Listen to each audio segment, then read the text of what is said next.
So here we are in the holiday season, full swing. You probably have shopping and decorating and parties on your calendar and way too much to do on your to-do list. We hope there's a little fun and a lot of generosity in the mix too. And it's tempting to turn away from the news right now and think about all these other things until, I don't know, like January. And those of us with white privilege are in a good position to do exactly that. We don't have to worry about masked ICE agents showing up out of nowhere, including the hallways outside immigration courtrooms, or being hauled off in shackles and put on a plane to who knows where. But many of our neighbors do have to worry about that. And there are some things happening right here in Colorado that are adding to our neighbors' fears and woes. And that's why we invited Dana Miller to join us for a conversation today about several things, including a Colorado-based airline that's chosen to work with the government to transport detainees.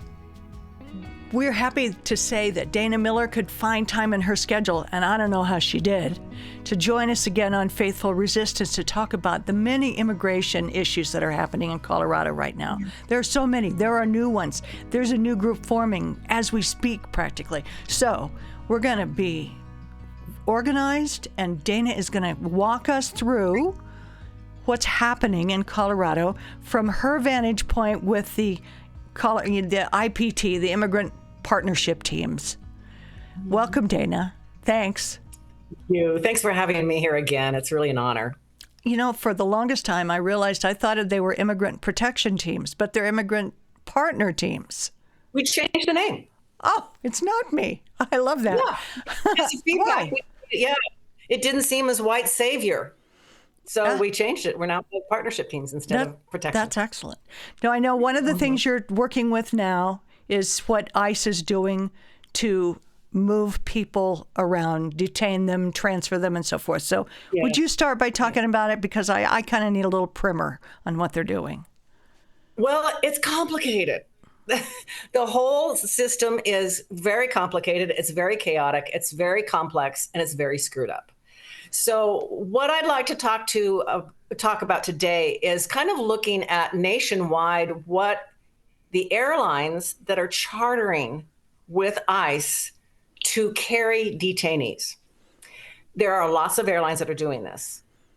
Avelo Airlines, there's Global X, there's Alliance, there's some charter airlines that's basically all they do is fly for ICE. And what happens on ICE charters is very, very disturbing. We actually got our hands on the ICE Flight Operation Manual, which is it's what a company would have to agree to if they were going to start flying for ICE. It contains things that are not in line with what our FAA might want. You mean like safety guidelines? Big time. Yeah. So, for example, the main thing is that people are shackled. They're shackled in their hands. They've got waist irons on, and they have leg irons, and they cannot take those off, even during layovers or fuel stops. So think about that. If it's some of these airlines that are flying to, say, Sudan, or flying to all these places all over the world, this is how these people are getting treated. They get maybe some water and maybe a sandwich. And the big concern is, how do you evacuate an aircraft when they're completely filled with people in shackles? Now, the ICE says that it's supposed to be done by a flight officer in charge who is an ICE employee on the airplane. He's the one that's supposed to be doing the evacuation. What about flight attendants who have been trained to do evacuations? Right. We've also read that there have been flight attendants who have been told pre-flight that if there's an evacuation, if there's an emergency, just take care of oneself. Don't be concerned about. Oh my gosh. Don't worry about the people who are the passengers on the plane in the shackles. No, this is the deal. So I used to be a flight attendant. So I'm in contact with the Association of Flight Attendants in DC to try to figure out how we can use this as leverage against these charters. There was an article in ProPublica that came out that basically they interviewed flight attendants who had been on some of these aircraft, and they said it's a disaster waiting to happen because it's really unclear who is supposed to evacuate the airplane. I mean, it sounds terrifying. Yes. In Colorado, we have now a Colorado-based airline that has signed a contract with ICE to transport detainees called Key Lime. Tell me about them. Key Lime Air is is a company that's based at the Centennial Airport, and they have I think about 3 months ago they signed a contract with ICE, and there are groups who are monitoring all these flights and where they're going and who's on them. And I think maybe last month Key Lime might have flown at least 80 or 90 charters for ICE. I read somewhere from Human Rights First that there were like 80 flights in September and close to 200 in October. Yes, thank you. I knew it was something like that. So thank you for paying attention to that. Yeah. Sure. So what we've been doing there is we've been doing protests at the Centennial Airport. We've actually this week we're going to go to the Airport Commission and do public comment there. One of the really interesting things that we want people to know about is on December 20th. Okay, so you have Key Lime Air, who's chartering with ICE. Denver Air Connection is another airline that is owned by Key Lime. Denver Air Connection flies to places like Telluride, Cortez, McCook, Nebraska, Minneapolis. It's a small airline, but it's scheduled. We are going to protest at airports that Denver Air Connection serves on December 20th. We're hoping to have at least 6 or 7 different airports in the area where we're going to have protests. So the Denver Air Connection is like I said, it's owned by Key Lime. Mm-hmm. So another focus, yeah.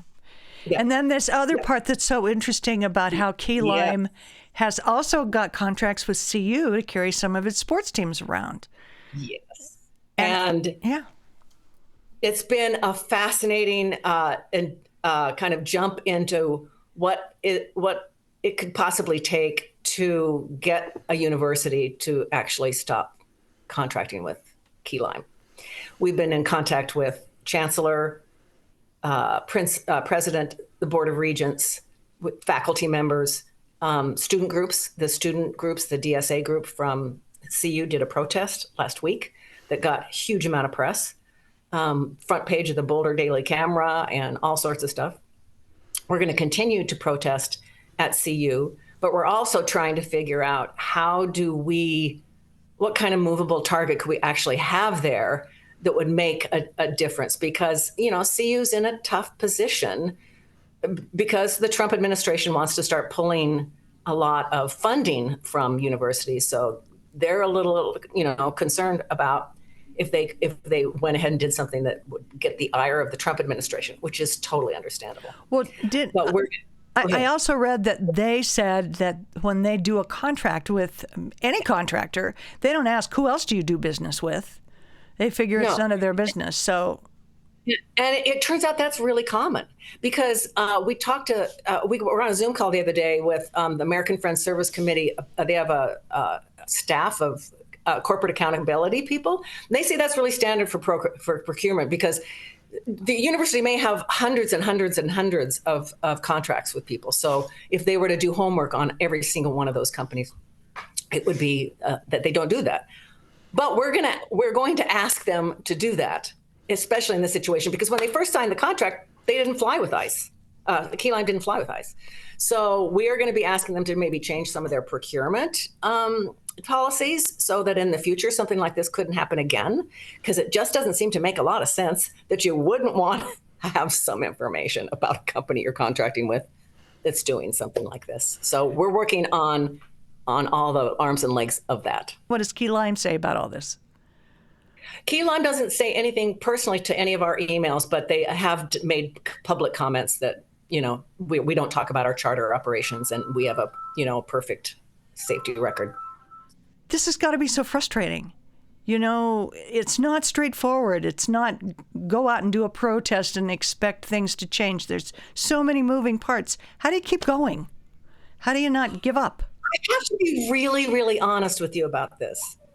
I find it energizing and fascinating. It's like I kind of like secret agent stuff. I've always, it's always fun to kind of like, I should have been a reporter maybe or something like that, because I actually find this really energizing. Even though we may not make any difference at all to CU or Key Lime, more and more and more people are going to know about about this and what's actually going on. And if even if that's just what happens from this, I find that like great news. So it energizes me. It nourishes me to do this work. I know you talked earlier before we went on the air about another effort that's beginning in Colorado to pull a bunch of groups together in defense of immigrants. Tell me about that. Yeah. So as most of you have probably seen, there have been these videos of community members actually showing up when there's ice raids, Sure. like tons of people screaming and hollering. All that, we've all seen those videos. It's amazing. Like, how did those people get there? And how do you organize for that? The court watch because people. Yeah. No, the people who are showing up when ICE shows up in a neighborhood. Oh, gotcha. Well, those videos of people screaming at the yeah. So what is going on across the country is that there is this kind of community defense project going on, where if ICE shows up in a neighborhood, how do we let everybody know that they're there? So we're putting together, and they've been doing this all over the country, these little kits that have a whistle in them. And it also has a little piece of paper that talks about what to do if ICE is in your community in both English and Spanish. And it basically says that if you see ICE in a community, you blow it 3 short times, then 3 short times. If somebody's actually detaining someone, you blow the whistle continually. But the point is, if we have a neighborhood where we have vulnerable people and not vulnerable people, the point is that if ICE shows up, you want the not vulnerable people to go out in the streets. You want the white allies to go out in the streets to holler at ICE and do whatever with ICE. You want the people who are vulnerable to not leave their houses, or to make sure that they are not in a situation in which they could get picked up. So it's an alarm. It's a community alarm that people are using these whistles for. And what we're trying to do is set up a hub where different communities can come to us and get these whistle kits and get training as to how to do this, so that we could just keep growing this in the Denver metro area. And that's something that we're just starting on now. It's called We Keep Us Safe. I'm assuming this is in response to Chicago and Charlotte and the other places where people have been dispatched in large numbers from the government. Exactly. And the training that we went through the other day was actually based on the training that the people who've been doing that in, say, like Chicago and those places, what they've learned about what it takes to create a community response. So we're actually learning from the other cities that have been doing it. And tell me about the training and who can get the training. Well, I'm not going to say for sure right now, because we're just now at the very beginning. But you know what? Let's do this. If people want to know anything about any of the stuff I've been talking about, instead of me sending you to a whole bunch of different, websites or emails or something, just email me at pompomdana@gmail.com. And I can answer any of the questions about any of the stuff we've been talking about. pompomdana@gmail.com. I'd be happy to get back to anybody about any of these issues. I think that's just probably the easiest way to go about keeping people informed, because a lot of these trainings are just now getting set up, and we don't have, we're just in the beginning stages of planning it all. Great. It would be interesting to know what organizations are involved at this early stage. Yeah, it's actually immigrant partnership teams, and it's also people who've been involved in ICE Watch and Court Watch and the Shutdown Geo campaign. It's a lot of the activists who've been working in a lot of those arenas have come together to do this. We Keep Us Safe project. How do you all? I mean. How do you all keep each other going? I know you just said how you're so energized by this, but it's Christmas and there's all these other things we can think about and do, and people get exhausted. And how do you rally the troops for new efforts and continuing efforts? People care. And we have signal chats going on all over the place, and people are organizing. And the people who are tired and not doing it, they're just not in that group. We have a core group of people who just are on it. And I would imagine it's going to slow down around Christmas because people do have family and Christmas and all that kind of stuff. But there's a core group of people who just keep at it because they really care. And I would also say that it's okay to not spend every waking moment doing this kind of work because how could one survive? Even energy has its limits, Dana Miller. And you need joy and you need other things to happen in your life to feed you. I get so much of that. Lots of nature, lots of friends. I mean, yeah. I'm taking good care. Yeah, I wonder if when you're talking to people about these things and you're all excited about this new effort that's going on and you're also excited about the stuff that's happening to put pressure on Key Lime, if you've had conversations yet about 2026, any trends, anything that you think you're really hoping will, lead to some real success before the midterms? Yeah, I'm not going to speak nationally because I don't know. I don't know much about that. But I do know that there are some state legislators that are working on some possible legislation for Colorado in this next session that have to do with immigrants and immigrants' situations. So I'm really hopeful for that. And